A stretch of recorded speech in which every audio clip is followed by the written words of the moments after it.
kalau kita apa namanya kita lihat praktek di negara lain, ya saya kira ini juga sangat penting bagi kita untuk melihat apa namanya problem-problem penyelenggaraan pemilu serentak berdasarkan pengalaman negara lain. Ini saya kira penting juga untuk kita lihat. Kenapa? Karena penyelenggaraan pemilu serentak, kalau kita rujuk pada putusan MK, itu memiliki beberapa tujuan. Yang pertama adalah penguatan sistem presidensial, mendorong efisiensi dan meningkatkan kualitas pemilih, jadi menjadi pemilih yang cerdas. Nah, kalau kita lihat beberapa hasil dari penelitian di negara lain, ini saya sebenarnya sudah kirim bahan panitia. Itu kita bisa lihat ada beberapa hasil penelitian yang kalau berdasarkan pengalaman empiris di negara lain itu menunjukkan bahwa penyelenggaraan pemilu serentak itu memiliki dampak yang cukup positif gitu ya. Misalnya penelitiannya Berry dan Gerson itu di Amerika, itu dia menemukan melalui penelitian empiris ya, penelitian lapangan, itu dia menemukan bahwasannya pemilu tidak serentak atau seperti pemilu kita sekarang ini belum serentak ya, baru 2024 kita mau serentak, 2019 kita serentak tapi hanya pileg dan pilpres. Itu dalam penelitiannya Berry dan Gerson itu dia menemukan bahwasannya pemilu yang tidak serentak itu bisa menghasilkan apa yang dia sebut selective participation. Jadi pemilih yang hadir di TPS itu jumlahnya lebih sedikit. Jadi tingkat turnout-nya itu lebih kecil ketika pemilu itu tidak serentak. Dan ini pengalaman di kita juga menunjukkan hal yang sama ya. Jadi semakin sering pemilu itu dilakukan, baik itu pileg, pilpres, pilkada, ada pilkades dan sebagainya, itu tingkat kejenuhan pemilih itu menjadi tinggi, dan akibatnya yang hadir ke TPS itu hanya orang-orang tertentu saja. Dan yang menarik, penelitian Berry dan Gerson itu menemukan bahwasanya selective participation ini memiliki dampak lanjutan. Itu kalau pengalaman di Amerika ya. Dampak lanjutannya apa?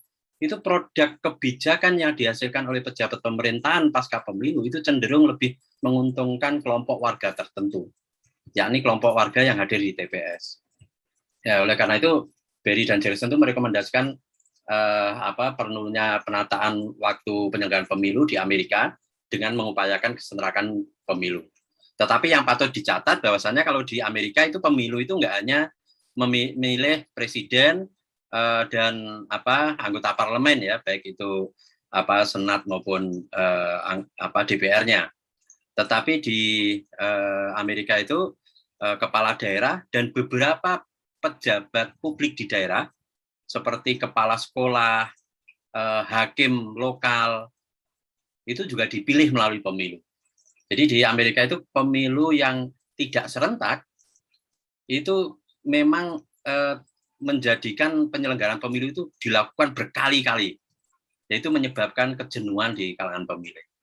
Dan kejenuhan di kalangan pemilih itu menghasilkan selective participation itu. Kita bisa juga lihat misalnya hasil penelitian di Cina yang dilakukan oleh Chi Huang, nama Cina lah ya. Dia meneliti tentang pemilu serentak dan dampaknya terhadap partisipasi pemilih. Ini menemukan bahwasannya hampir sama dengan penelitian di Amerika, bahwasannya pemilu serentak itu bisa meningkatkan voter turnout atau partisipasi pemilih kalau bahasa di Indonesia. Itu.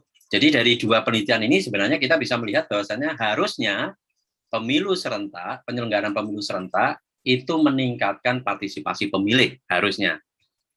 Saya nggak tahu di Indonesia KPU itu sudah membuat analisis atau belum, pemilu legislatif dan pilpres serentak kemarin dibandingkan dengan pemilu legislatif dan pemilu presiden yang tidak serentak pada tahun 2024 itu menghasilkan dampak signifikan terhadap peningkatan voter turnout atau belum atau tidak.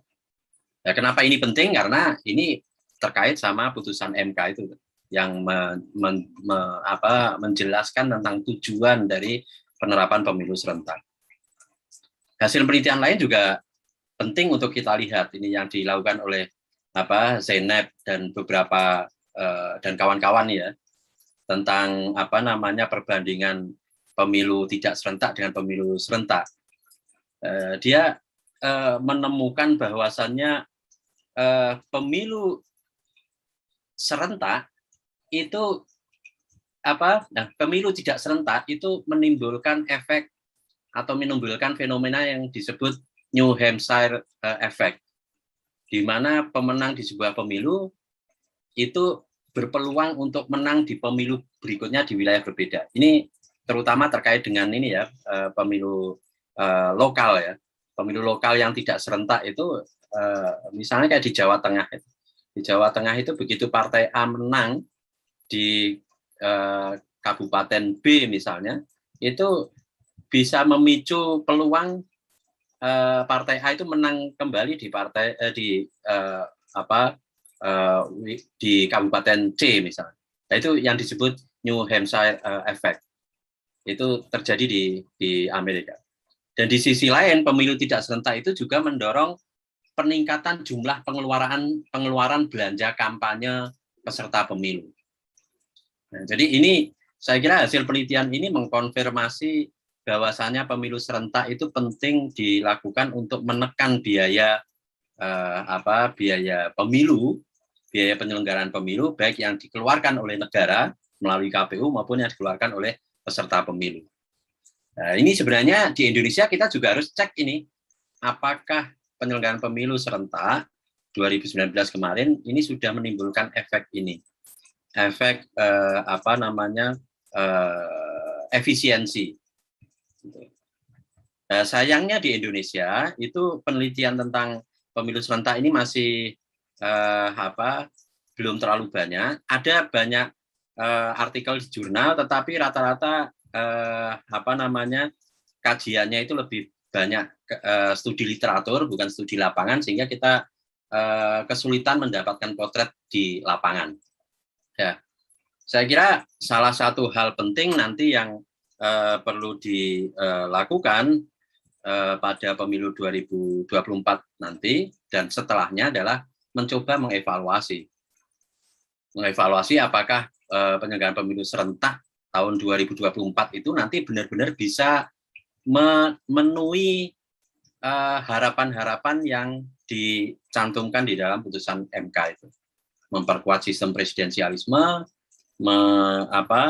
meningkatkan efisiensi dan memperkuat kecerdasan pemilih, menghasilkan pemilih yang cerdas.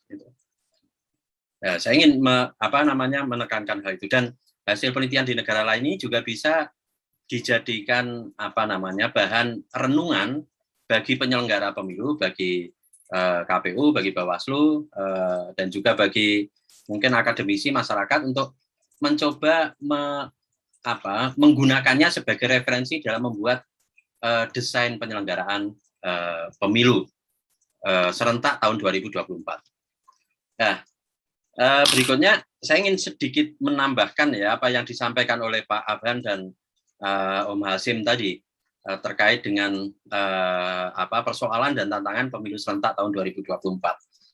Kalau kita gunakan next slide Mas ya. Kalau kita gunakan teori policy implementation atau teori pelaksanaan kebijakan ya, pelaksanaan peraturan perundang-undangan, ini sebenarnya kan ada 3 isu penting yang harus kita garis bawahi ketika kita ingin mengukur efektivitas pelaksanaan peraturan perundang-undangan atau pelaksanaan kebijakan. Yang pertama itu adalah parameter regulasi, yang kedua itu parameter institutional capacity, dan yang ketiga itu parameter policy environment. Ini 3 isu utama gitu ya, 3 isu utama yang penting untuk kita perhatikan ketika kita ingin mengukur keberhasilan pelaksanaan kebijakan. Meskipun beberapa ahli menyebutkan beberapa parameter tambahan, tapi saya merangkumnya menjadi 3 isu besar, 3 parameter besar. Nah, untuk penyelenggaraan pemilu 2024, kita ini masih menghadapi persoalan di regulatori, di persoalan peraturan perundang-undangan. Tadi Pak Aban sudah menyampaikan, Mas Hasim sudah menyampaikan bahwa masih ada masalah di dalam peraturan perundang-undangan. Nah, tahun kemarin, tahun 2020, saya melakukan riset kuantitatif. Saya mengirim kuesioner ke beberapa KPU dan Bawaslu Kabupaten Kota untuk meneliti terkait dengan, saya mengambil contoh kasus itu pendaftaran pemilih. Selama ini sering muncul tudingan bahwasannya KPU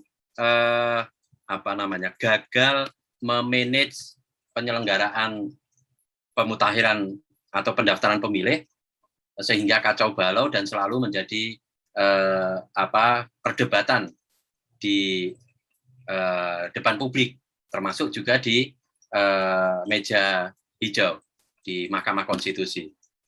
Saya ingin mencoba melihat apakah problem daftar pemilih itu memang murni disebabkan oleh lemahnya kapasitas KPU atau ada pengaruh dari problem regulasinya. Nah, dari riset saya itu ketemu ternyata bahwasanya salah satu faktor penting yang berkontribusi terhadap munculnya persoalan di dalam pendaftaran pemilih itu ya di faktor regulasinya. Jadi baik undang-undang maupun PKPU itu masih mengandung banyak kekosongan norma, ketidakjelasan norma atau ambigu, inkonsistensi, kontradiksi, dan kurang proyektif. Nah, dampak dari persoalan normatif ini mempengaruhi penyelenggaraan. Misalnya begini, di Undang-Undang Pemilu itu diatur bahwasannya daftar pemilih itu berasal dari data kependudukan. Data kependudukan itu disediakan oleh pemerintah. Tapi that's it. Undang-undang hanya bilang seperti itu, hanya mengatur seperti itu, bahwa pemerintah menyediakan data kependudukan. Tapi undang-undang tidak pernah mengatur apa standar data kependudukan, apa standar baku mutu dari DP4.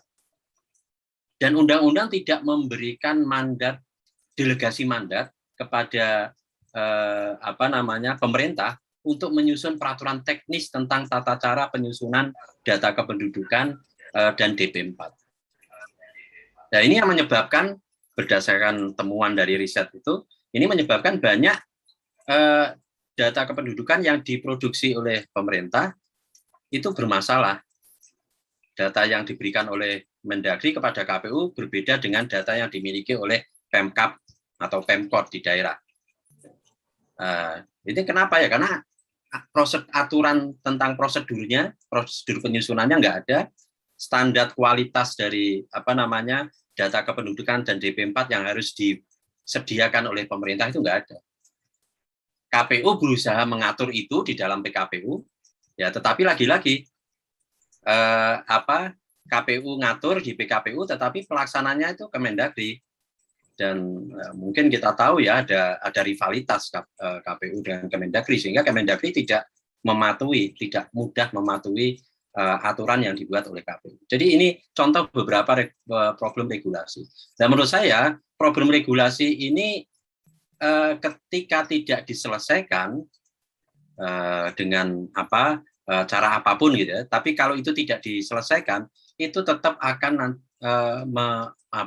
menimbulkan masalah di lapangan pada penyelenggaraan pemilu serentak tahun 2024. Itu yang pertama di regulatory issue.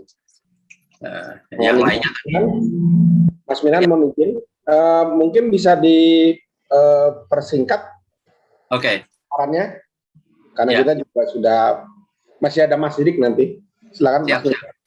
Yang kedua itu masalah di kapasitas kelembagaan. Saya kira tadi sudah cukup banyak disinggung. Tetapi yang ingin saya garis bawahi itu adalah kesiapan sistem penunjang, dalam hal ini sistem teknologi informasi. Ini kita tahu bahwasannya kesadaran masyarakat terkait dengan sistem teknologi informasi ini semakin kuat, dan perhatian mereka juga semakin besar. Ini kalau tidak segera di-clearkan, termasuk sistem teknologi informasi untuk pendaftaran pemilih, ini nanti akan menjadi masalah di 2004. Nah, yang ketiga ini tadi yang menurut saya penting dan tadi belum banyak disinggung. Ini menurut saya salah satu policy environment. Jadi bagaimana situasi di luar penyelenggara dan di luar regulasi. Ini yang menurut saya penting diperhatikan. Yang pertama itu kesiapan stakeholder. Jadi masyarakat, peserta pemilu, dan pemerintah. Ini saya nggak tahu peserta pemilu ini sebenarnya sudah cukup sadar nggak dengan konsekuensi dari penerapan sistem pemilu serentak ini. Kita lihat di pengalaman 2019 itu mereka gelagapan. Jadi partai politik menjadi tidak banyak berperan, elitnya banyak jadi tim sukses pilpres, capres, calegnya bergerak sendiri-sendiri, tidak terkoordinir. Nah, ini menurut saya isu yang perlu diperhatikan. Terus yang kedua, model potensi kontestasi dan konflik di 2024 ini akibat dari pemilu serentak. Terus sama unpredictable environmental situation. Jadi masalah pandemi dan lain sebagainya. Nah, yang terakhir terkait dengan perbaikan regulasi, tadi sudah disampaikan kemungkinan ini undang-undangnya tidak direvisi, alternatif yang dipikirkan itu Perpu. Menurut saya Bawaslu dan KPU perlu membuat skenario planning. Jadi apa yang disampaikan oleh Pak Aban dan Mas Hasim tadi menurut saya penting untuk menjadi bahan pertimbangan. Jadi Perpu itu bisa menjadi opsi, tetapi kita harus paham bahwasannya kedudukan Perpu itu sampai saat ini masih terus jadi bahan perdebatan. Alasan kegentingan mendesak itu selalu menjadi perdebatan. Apakah alasan-alasan disampaikan oleh KPU atau Bawaslu yang kemudian diadopsi oleh Presiden nanti bisa masuk dalam kategori kegentingan mendesak itu, kegentingan yang memaksa. Nah, yang menurut saya yang justru sangat penting untuk diperhatikan itu adalah mencoba yang tadi juga disampaikan Mas Hasim, Bawaslu dan KPU perlu mencoba mengambil intisari dari beberapa putusan MK dan putusan lembaga peradilan yang lain yang dalam memutus perkara-perkara yang sebelumnya yang itu tidak diatur di dalam undang-undang atau tidak terlalu jelas, tapi sudah menjadi putusan yang ingkrah. Nah, putusan itulah yang nanti sebenarnya bisa dijadikan bahan pertimbangan bagi KPU dan Bawaslu dalam membuat perbaikan regulasi. Ini menurut saya salah satu pendekatan yang penting. Terus pendekatan yang kedua ya mencoba mengatur sebanyak mungkin hal-hal yang belum jelas dan hal-hal yang belum diatur itu di dalam peraturan teknis baik KPU maupun Bawaslu yang kita tahu prosesnya itu sudah dilakukan melebihi proses atau prosedur normal dalam pembuatan undang-undang. Jadi peraturan KPU dan peraturan Bawaslu itu kan dibahas oleh KPU dan Bawaslu, DKPP bersama pemerintah dan Komisi 2. Jadi itu sebenarnya derajat beban atau prosedur pembahasannya itu jauh melebihi undang-undang karena undang-undang cukup dibahas oleh pemerintah dan DPR. Jadi sebenarnya kekuatan politik dari peraturan teknis KPU dan Bawaslu itu cukup kuat.